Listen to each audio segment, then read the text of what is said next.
Brakathiawa, Brakathiawa Shai, Brakathiawa, Brakathiawa Shai, Brakathiawa, Brakathiawa Shai, Call Allah, Yahweh, Bahashem, Yahweh Shai, Bahashem Rakakadash. First and foremost, we'd like to give all honor and glory praise unto Yahweh, Bahashem, Yahweh Shai, Bahashem Rakakadash. Double honors to the apostles, our apostles of Great Millstone, to all the Akim out there teaching and preaching this truth with 144% sincerity, to the men, women, and children listening and learning, to the Bayasha Dabadat, the House of David. This is Men of Valor, Las Vegas Camp. I am Ayasha Todd. I am Darash. I'm Karathaza. All right, and the brother Darash has a lesson, all right, that he wants to bring out through the spirit and will of Yahweh Hashem Yahweh Shai. All right, so like it, but without further ado, let's go ahead and get into it. All right, this is the book of Leviticus, chapter 11, verse 2. And it reads, Speak unto the children of Israel, saying, These are the beasts which ye shall eat among all the beasts that are on the earth. Whatsoever parteth the hoof, and is cloven-footed, and cheweth cud among the beasts, that shall ye eat. Nevertheless, these shall ye not eat of them that chew the cud, or of them that divide the hoof, as the camel, because he cheweth the cud, but divideth not the hoof. He is unclean to you. Verse 5, And the coney, because he cheweth the cud, but divideth not the hoof. He is unclean to you. And the hare, because he cheweth the cud, but divideth not the hoof. He is unclean to you. And the swine, though he divide the hoof, and be cloven-footed, yet he cheweth not the cud. He is unclean to you. Of their flesh shall ye not eat, and their carcass shall ye not touch. They are unclean to you. So, right there is basically this lesson's about the Levitical law of what is clean and unclean to you. As for what is clean, I'm not going to go through the whole list of what meats ye shall eat, but just a few examples of what you can eat that chew the what you can eat that chew the cud and cloven-footed, and that would be antelope, buffalo, deer, elk, goat, moose, sheep, lamb, cow, and of course the unclean would be pigs, camels, horses, alligators, rats, dogs, cats. Those are just a few examples of what's clean and unclean. And of course we know not to touch a carcass because it's rotten. Can you get me Leviticus chapter 11 verse 9 through 12? This is the book of Leviticus, chapter 9? No, chapter 11. Chapter 11, 9 through 12. So like it. This is the book of Leviticus, chapter 11, verses 9 through 12, and it reads, These shall ye eat of all that are in the waters, whatsoever hath fins and scales in the waters, in the sea, and in the rivers, them shall ye eat. And all that have not fins and scales in the seas and in the rivers, of all that move in the water, and of any living thing which is in the water, they shall be an abomination unto you. They shall be even an abomination unto you. Ye shall not eat of their flesh, but ye shall have their carcasses in abomination. Whatsoever hath no fins nor scales in the waters, that shall be an abomination unto you. All right, so going back to what's clean and unclean, even in the waters. As far as seafood goes, like I said, just a few examples, like anything with fins and scales you can eat, but if they don't have that, stay away from, especially if they're bottom feeders. Like, let's go into what's unclean in the ocean. Catfish, crab, lobster, octopus, shark, shrimp. all bottom feeders. They eat shit, so if you eat them, you're basically putting shit in your mouth. Yeah, you are what you eat. Exactly. Exactly. All right, can you Leviticus chapter 11, verse 13 through 19? Hey, and tuna, tuna's a lawful fish, but they have really tiny scales,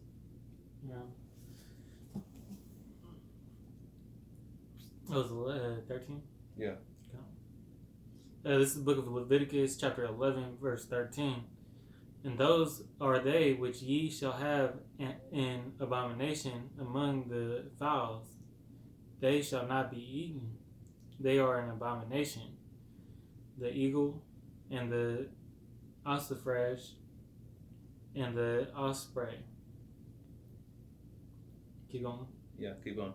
And the vulture and the kite after his kind, every raven after his kind, and the owl, and the nighthawk, and the cacao, and the hawk after his kind, and the little owl, and the cormorant, and the great owl, and the swan, and the pelican, and the gier eagle, and the stork, and the heron after her kind, and the lapwing, and the bat.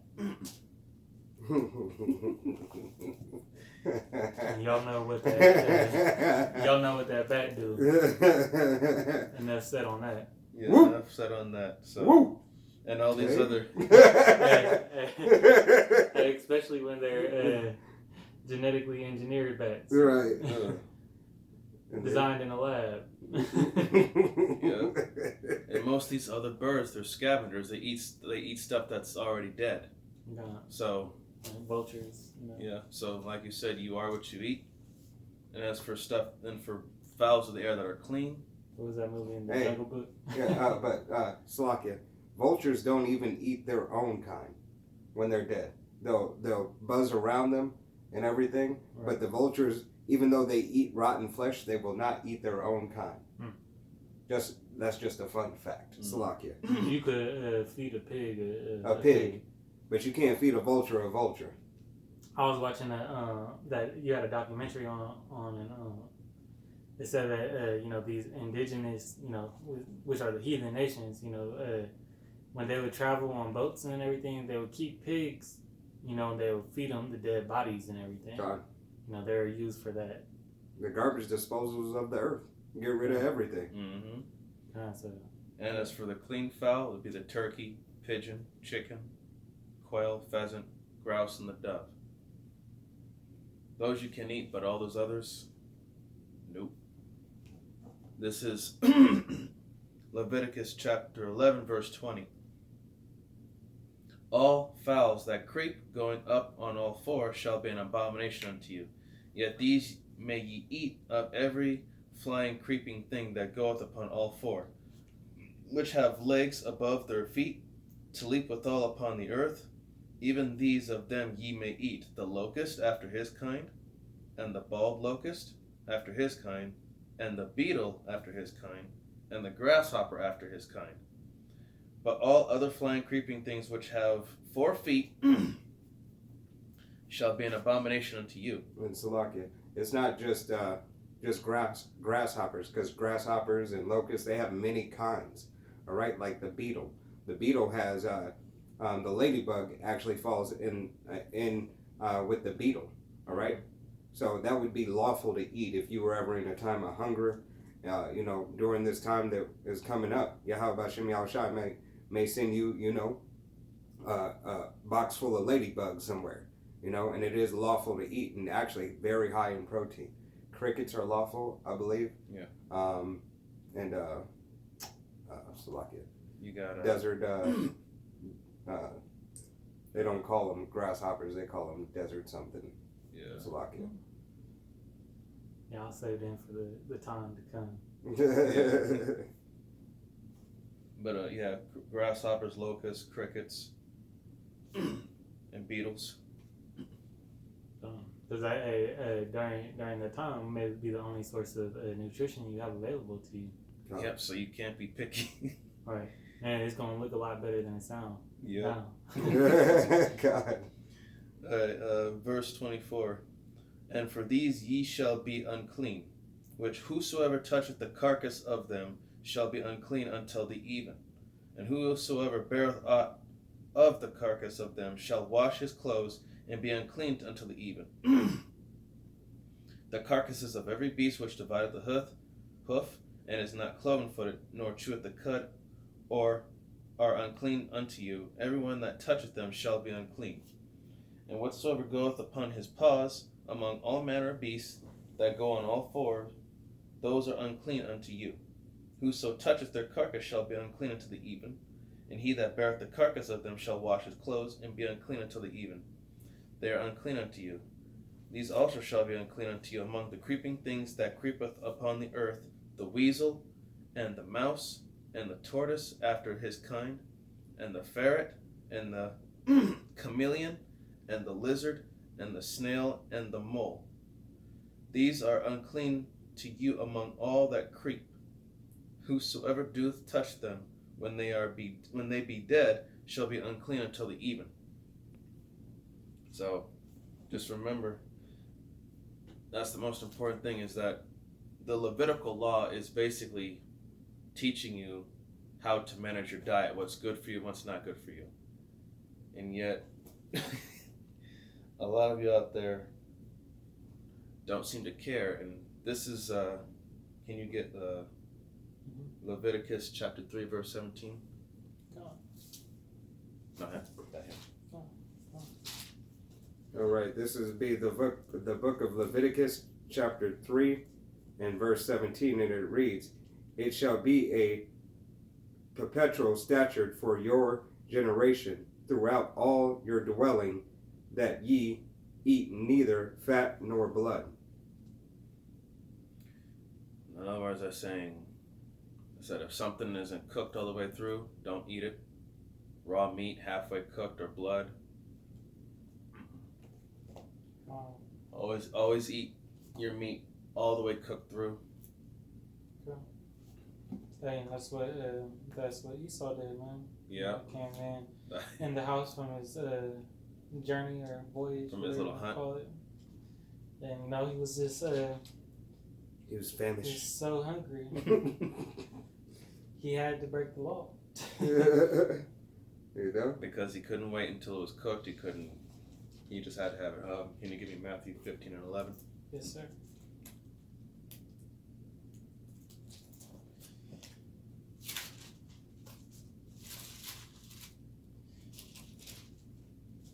This is the book of Matthew, chapter 15, verse 11. And it reads, Not that which goeth into the mouth defileth a man, but that which cometh out of the mouth, this defileth a man. The reason why I had this script brought out is because a lot of you people who like to just eat whatever, you try to use that script as an excuse to go against the Levitical law. And that's not dealing with food, that's just dealing with only words. You can't put words into someone's, well, you could put words into someone's mouth if you make them speak in a way. Hey, but nevertheless, it goes back, and you think on that level is you are what you eat. Mm-hmm. All right, so if you continue to eat abominable food, therefore you're on a lower frequency. Yahweh Bashem Yahushua has a law, statutes, and commandments of everything for a reason. All right, so if you continue to eat this abominable food, your temple is going to be defiled, and then you're at a lower frequency. Being at a lower frequency, you'll make worse decisions. All right, it is the flesh, And you're giving into it. And this is the book of Malachi, chapter 3, verse 6. For I am the Lord, I change not. Therefore ye sons of Jacob are not consumed. So that right there tells you that the Lord changes not and his law changes not. It still stands. even to this day. So we must obey. And it especially stands for you so-called Negroes, Latinos, Native Americans, West Indians, Haitians, Guatemalans, Puerto Ricans, Mexicans, Argentinians, you know, the chosen people of Yahweh Bashem Yahweh Shai. And yet, you people, like I said, you people are on that low frequency and you continue to eat all this shit, defiling your temple. You're just making yourself that much worse. And, you know, this book gives you all that you need on how to live, especially with your diet. So, can you get me the book of 1 John chapter 3, verse 4?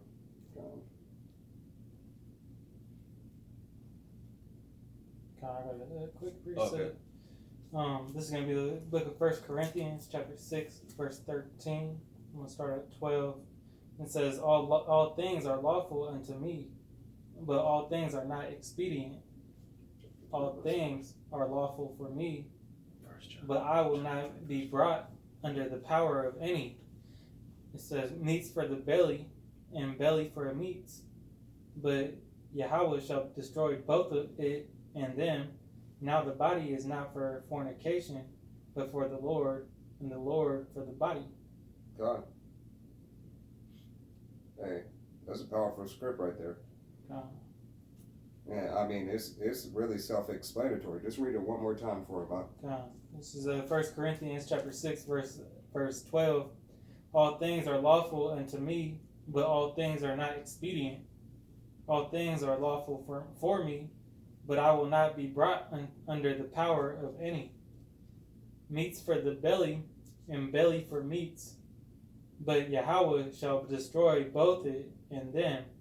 Now the body is not for fornication, but for the Lord, and the Lord for the body. Is that right? There's telling you that your body, the temple, belongs to the Lord, and it's not for fornication, which means all this abominable stuff. Right? Abominable foods, idolatry, adultery, and all that stuff. Anything abominable, it's not meant for the body. The body is meant for the Lord. It's the holy temple. God. This is the book of 1 John, chapter 3, and verse 4. Whosoever committeth sin transgresseth also the law, for sin is the transgression of the law.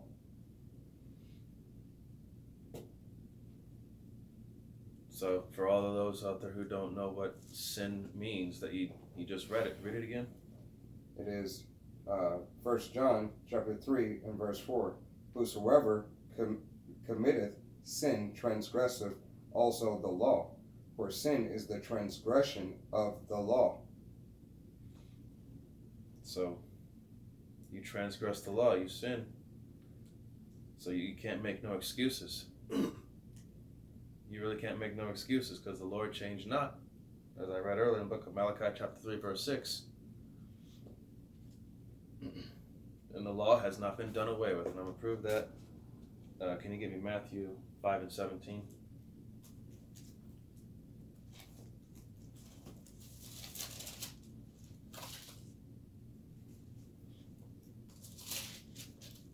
The book of Matthew, chapter 5, verse 17, it reads, think not that I am come to destroy the law or the prophets. I am not come to destroy, but to fulfill. That's what Yahushua was. He was the fulfillment of the word.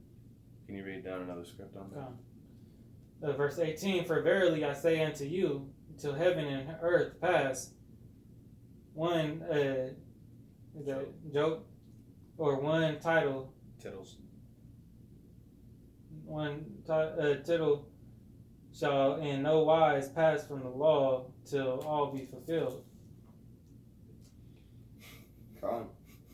Hey, so it until Yahweh sends Yahweh Shai back, all right, nothing's going to change in this law.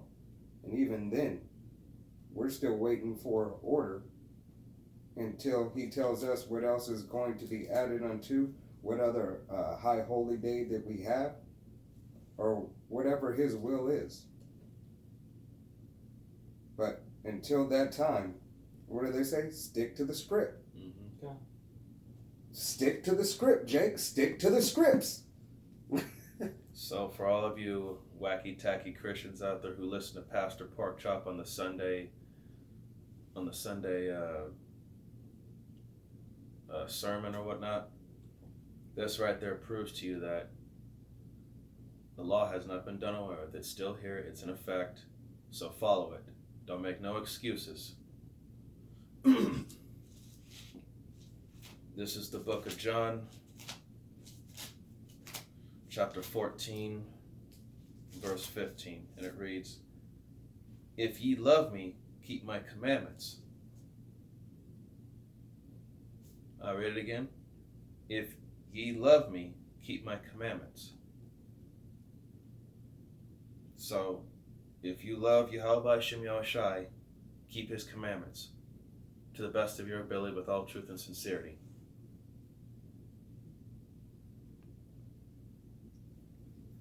That's pretty much it right there. Can you Isaiah 66 and 17?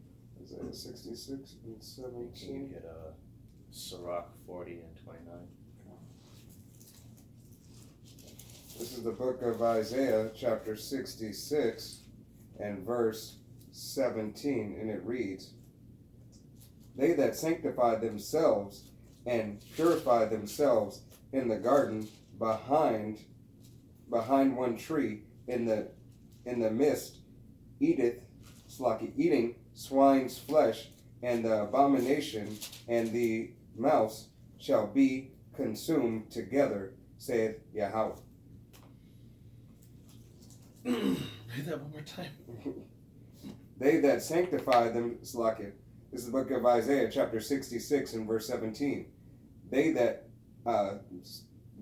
sanctify themselves and purify themselves in the garden behind one tree in the midst, eating swine's flesh, and the abomination and the mouse shall be consumed together, saith Yahweh. So those that sanctify themselves and yet turn the other cheek and go the opposite way from the law, statutes, and commandments. Hide behind that tree, trying to hide, and think that you're not going to be seen. You gotta think again, because Yahweh Ba'Shem Yahushai sees all. He sees all of what you're doing. You can't hide from him. So, if you really are for this truth, stick with it, stand firm for it. Don't try to say that you're with it and then go somewhere and then do something else. That's just hypocrisy. You get it? Yeah, I got it. I was looking for something real quick, but... And the word sanctify, just for edification, means to make pure or free from sin or guilt. So, like I said, like you just read, if you sanctify yourself and yet you go and you commit an abomination, hide behind that tree in the midst, you're that rat that eventually is going to be snuffed out. Right, you think you're not going to be seen, but Yahweh Shem Yahushai sees all. You know? Let me grab this real quick. This is the book of Luke, chapter 12, verse 2. It says, "For there is nothing covered that shall not be revealed, neither hid that shall not be known. God. Therefore, whatsoever ye have spoken in darkness shall be heard in the light, and that which ye have spoken in the ear in closets shall be proclaimed upon the housetops." God. There's no hiding. No hiding whatsoever. Whether it be good or bad. Yahweh Shem Yahushai is going to bring it to light. Alright.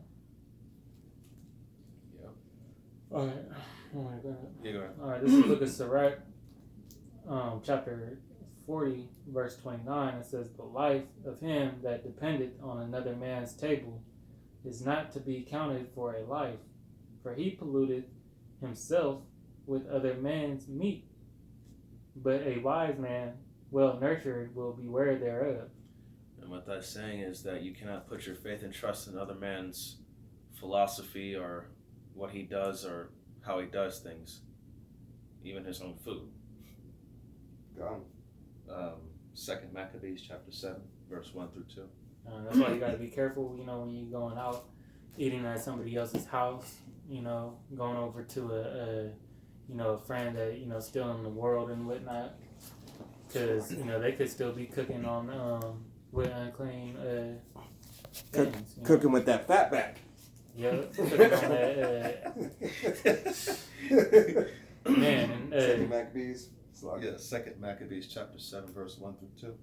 Quick testimony, after I came in the truth, I want to say about 4 months, I had, ate, I think it was Thanksgiving, my chick had a plate of leftovers, and when I was eating the turkey, I was like, man, something doesn't seem right about this, and she had got it from her cousin's house, and it probably most definitely was cooked in pork.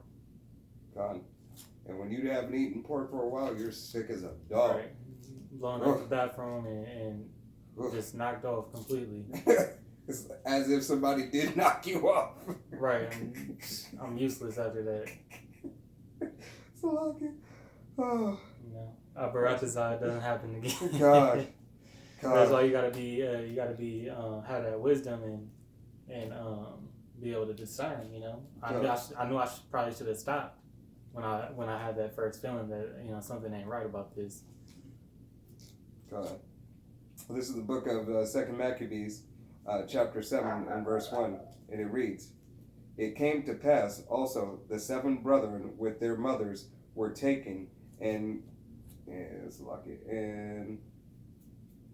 compelled by the king against the law of tasting swine's flesh, and were tormented with scourges and whips.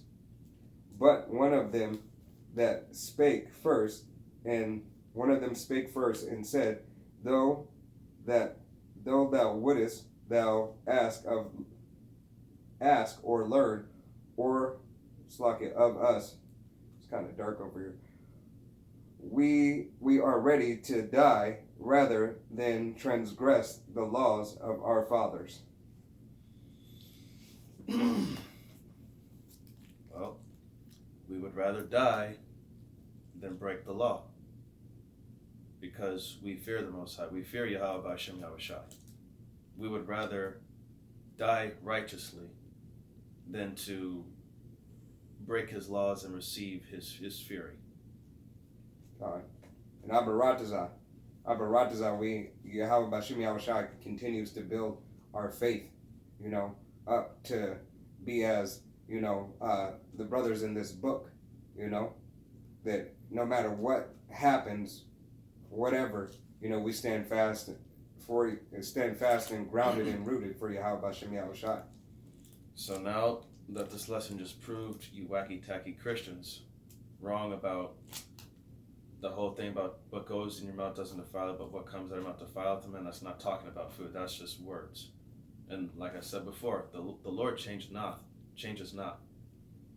So the law still stands, so abide by it and apply it. Anyone else got anything? I'm good. So remember, the Levitical law is basically all about your diet, what you should eat and what you shouldn't eat. It's basically giving you a lesson on your health. Right. Hey, that's what one of the most renowned, I don't know what to call him, but Dr. Sebi. Dr. Sebi. Who had the most cures, breakthrough diet. He stuck to what was in his book, Yeah, he stuck to the Levitical law. He got everything from the book. God, so through the Spirit and the power of Yahweh Hashem Yahushai, how great was he then? Not taking anything away from the man, he was wise in the wisdom of this world, but Yahweh Hashem Yahushai gave it to you first and foremost, to you, Israel, first and foremost, how to live, how to eat, how to dress, how to think. And that was his MO though, was to eat what what Yahweh provided, you know. God. And then how did he go out too? Dr. Sebi went out. You know, he was in prison, and he refused to eat the food. God. You know. So there you go. All right. I hope this lesson was edifying. So, once again, we'd like to give all honor, glory, and praise unto Yahweh, Bahashem, Yahweh Shai, Bahashem, Rakakwadash. Double honors and respect to the elders and the apostles of Great Millstone who are preaching and teaching this truth with 144% sincerity. And to the men, women, and children that are listening and learning. And to the elect house of David out there, I'd like to give my sincere salutations. See you on the next lesson, Lord willing. Shalom. Shalom.